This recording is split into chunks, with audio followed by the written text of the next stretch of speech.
என்னென்ன துன்பம் வந்தாலும் நான் கலங்கிடவே மாட்டேன்.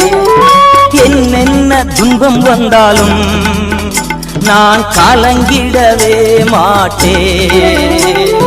யார் என்ன சொன்னாலும் யார் என்ன சொன்னாலும் நான் சோர்ந்து போக மாட்டேன். நான் சோர்ந்து போக மாட்டேன். கிறிஸ்துவுக்குள் வாழும் எனக்கு எப்போதும் வெற்றி உண்டு. கிறிஸ்துவுக்குள் வாழும் எனக்கு எப்போதும் வெற்றி உண்டு.